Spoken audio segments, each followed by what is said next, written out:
Morning, everyone. As Daniel Gabert's already said, we are transitioning today from 1 and 2 Samuel into the beginning of Kings. And today's Bible reading marked the transition from the reign of David to that of his son Solomon. And we had a last sort of final statement about David. And then we found out a few things straight away about Solomon's reign. We found out that he walked with the Lord according to the Lord's instructions, except that he offered sacrifices to pagan gods. We found out that he began his reign with a sense of humility, and we found out that he asked God for wisdom, and God granted his request. Now, those three things, the question of where Solomon chose to worship and offer sacrifices, I suspect will become more pertinent next week. Sorry to whoever's preaching, I've just set you up with a job there. But I want to focus this week on what Solomon requested, the thing he's probably most known for and remembered for, and that is wisdom.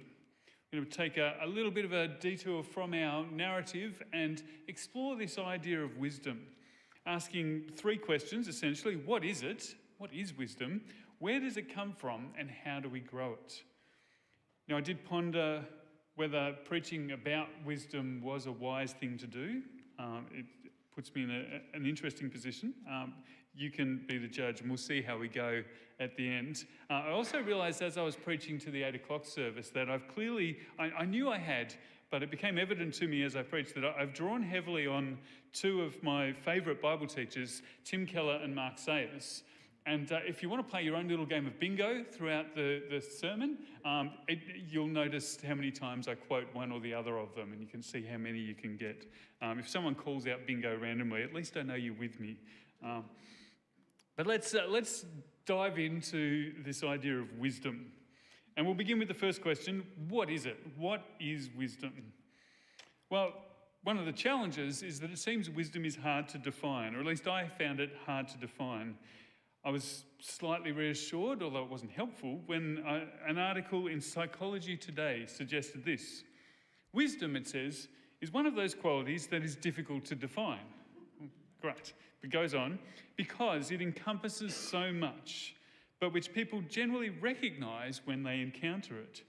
And it's encountered most obviously in the realm of decision-making. People genuinely recognise wisdom when they encounter it.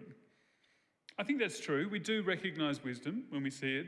We know it's glaringly obvious when wisdom is lacking. That's when it's really obvious. The other day I was sitting in my office at school, and my office has a number of classrooms just across from it, and I heard a teacher reprimand a student. Not an unusual occurrence. It was no big deal. Following the reprimand, I heard the familiar aggrieved tone of the student. "Oh, but miss, it wasn't me."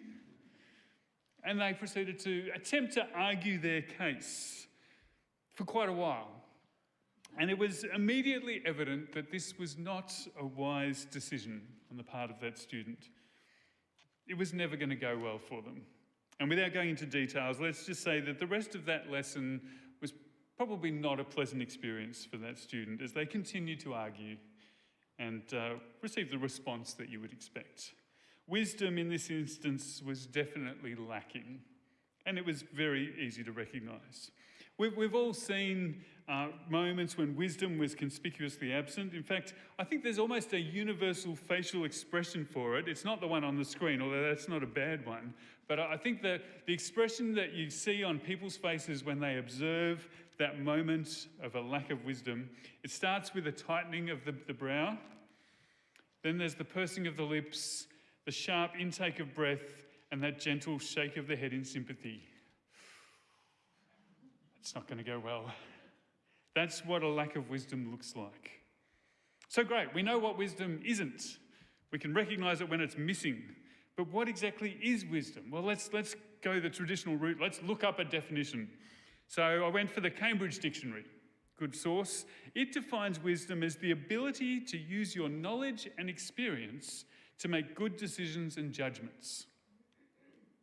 It's not a bad definition. It lacks a little something, though. I'm not sure it quite nails it. So I thought, well, you've got to give something, but let's look a little bit further. What does science have to say about wisdom? Well, the National Library of Medicine makes this note. Owing to its complex meaning, cultural embeddedness and variability, not to mention different academic disciplines, research perspectives and researcher preferences, we have yet to reach a scientific consensus about wisdom. Excellent. So science is not much help there. I guess I'll have to go to Tim Keller. There's your first one. Tim Keller quotes actually another Old Testament Bible scholar, but I couldn't find the name, so if anyone can figure that out, let me know, who defines wisdom as competence with regard to the complex realities of life.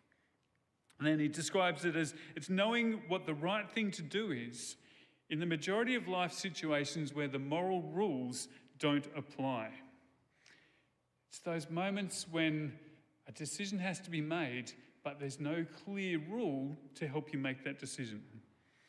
Now, why does your life, and we know when we get it wrong, why does your life blow up when you date the wrong person or when you take the wrong job?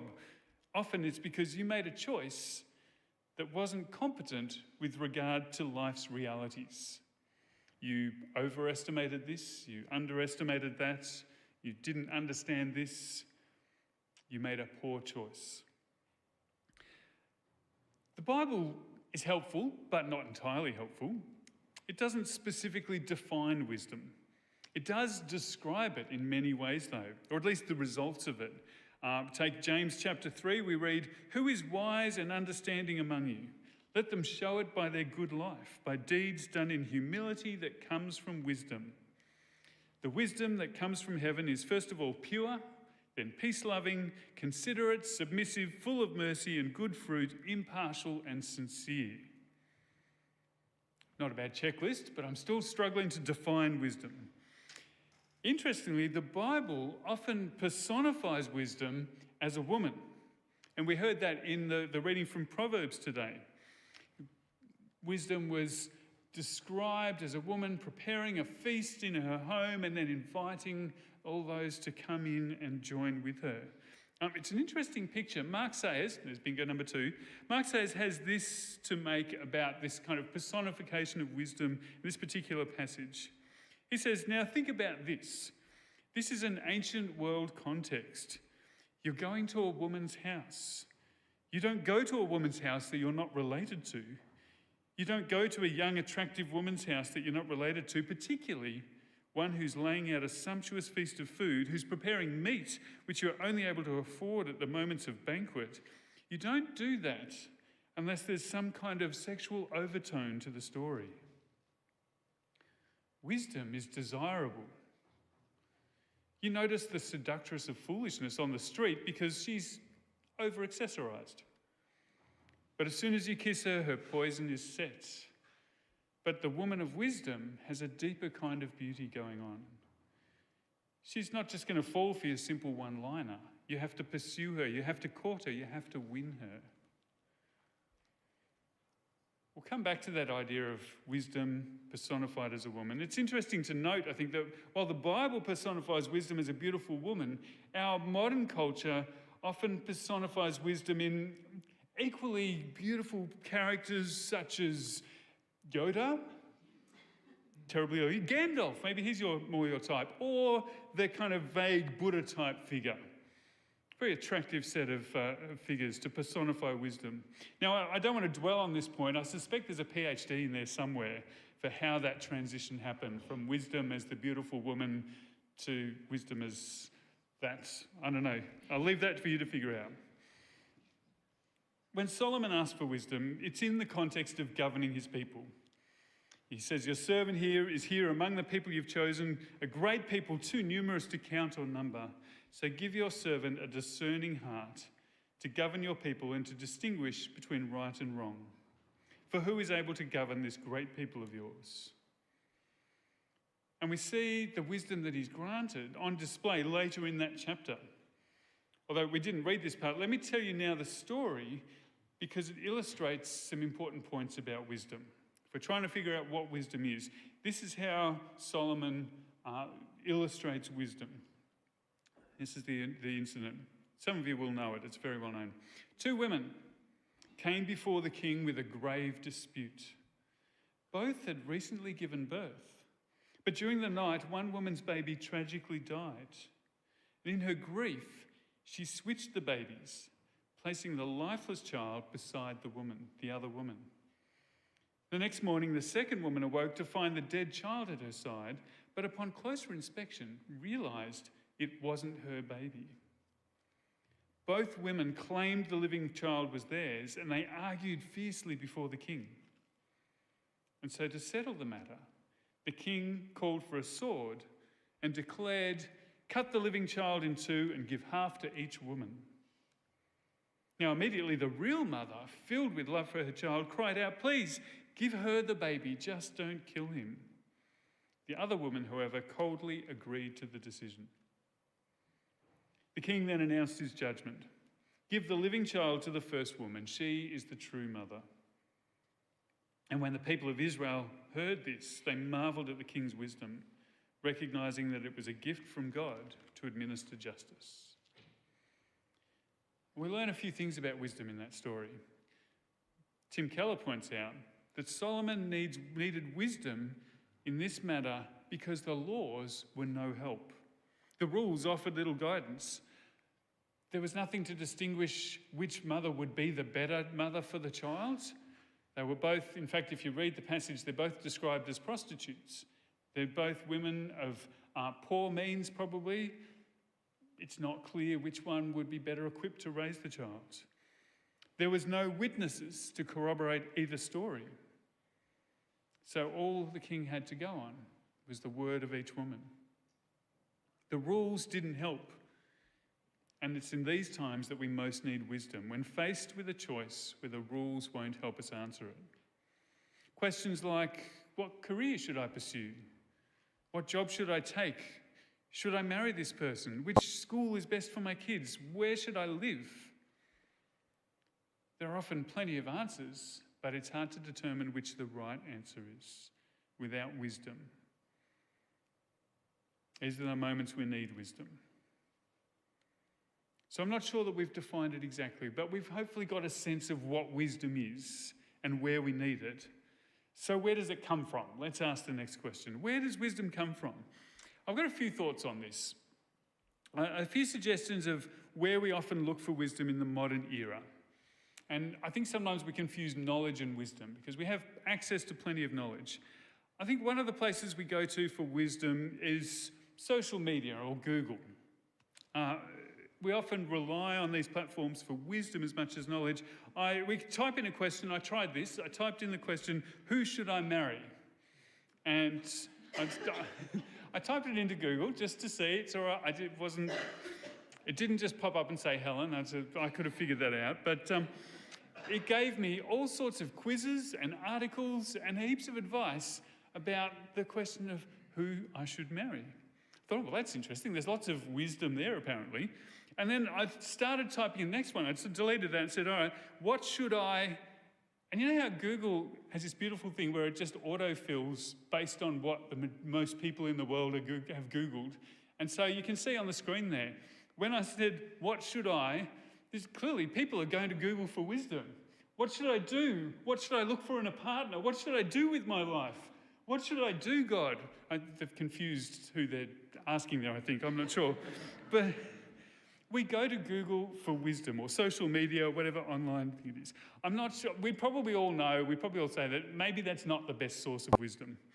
So where else do we go? Well, I'm a little bit online snobby. I'm still old school. I like a podcast. Surely a podcast is a better source of wisdom. So I thought, well, if I did specifically want wisdom, what would be a good podcast? So I looked up podcasts on wisdom, and I found this one came up everywhere. This is clearly the go-to podcast for wisdom.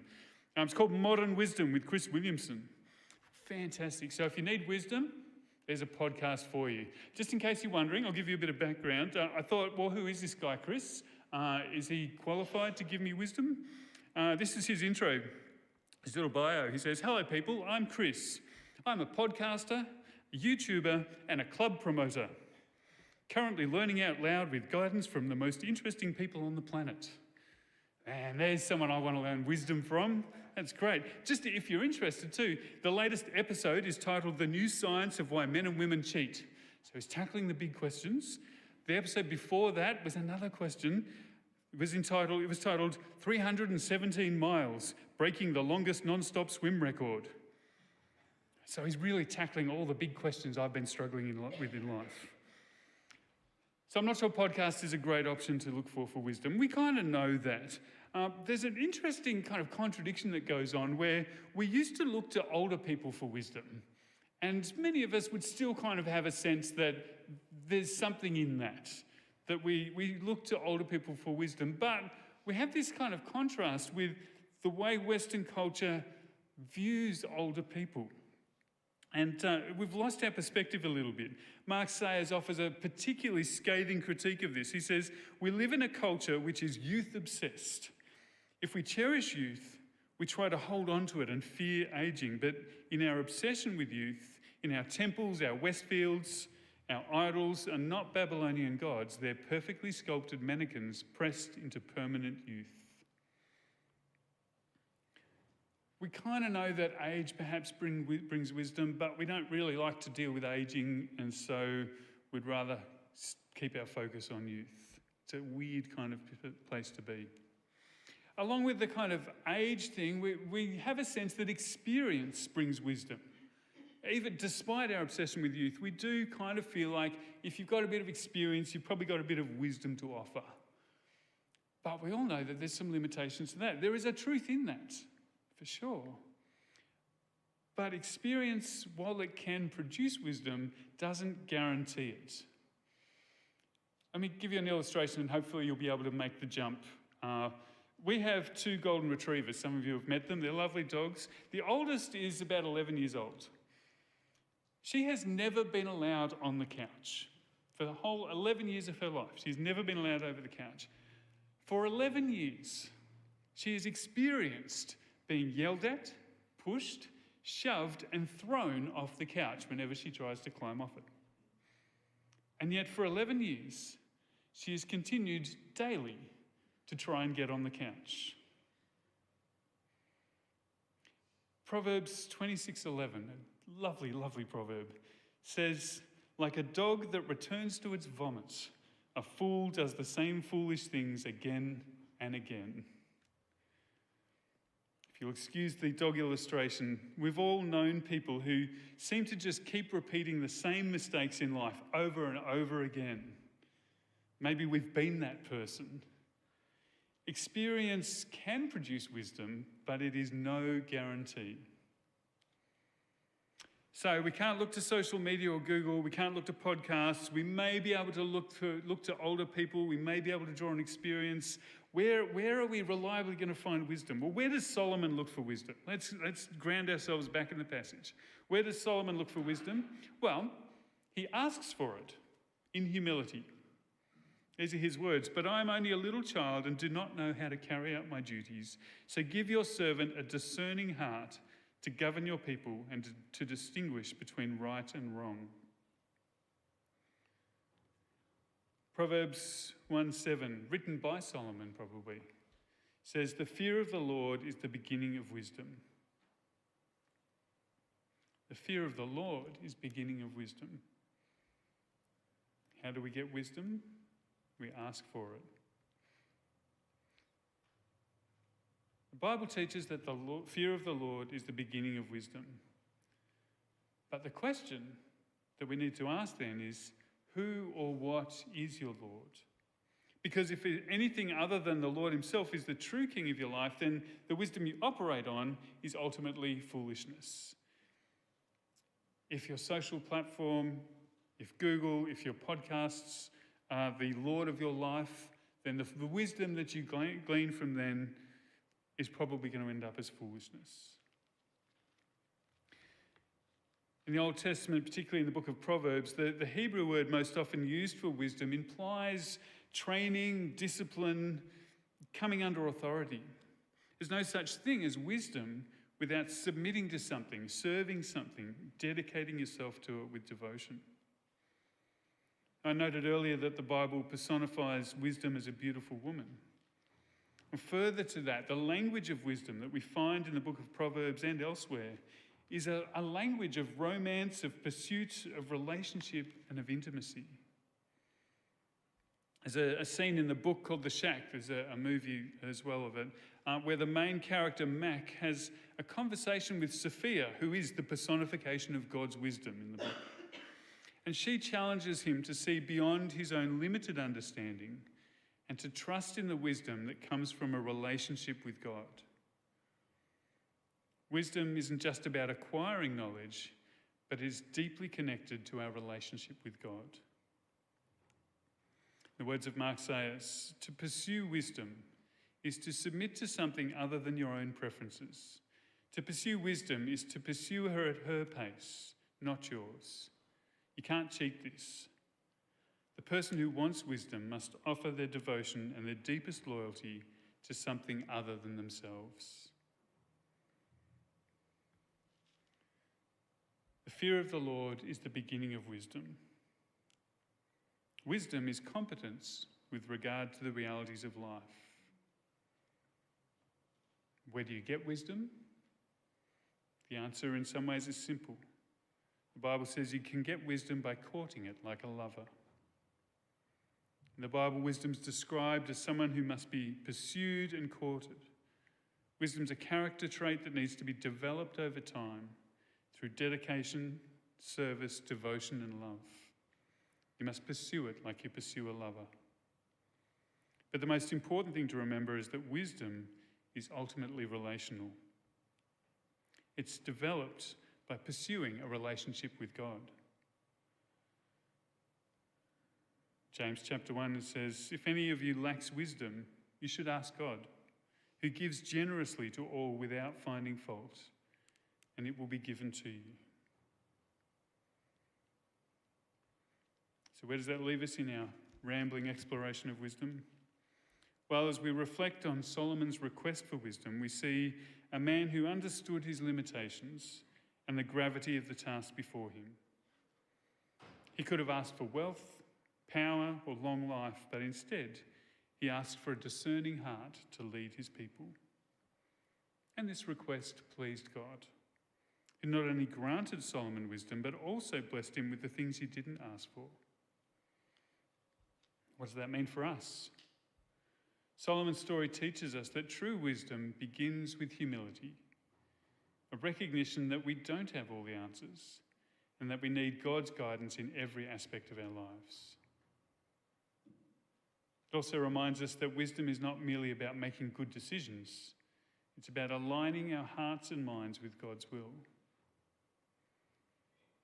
So as we seek wisdom in our own lives, we must first examine who or what holds that highest place of authority in our hearts. Is it God or is it something else? Because the answer to this question will determine the kind of wisdom that guides our decisions. So let us, like Solomon, approach God with humility, asking for a discerning heart to navigate the complexities of life. And as we do, let us trust that God will provide the wisdom we need, just as he did for Solomon. Wisdom that is pure, peace-loving, considerate, and full of mercy. May we pursue this wisdom with the same passion and dedication as we would a cherished relationship, knowing that in doing so, we're not just acquiring knowledge, but drawing closer to the source of all true wisdom. Amen.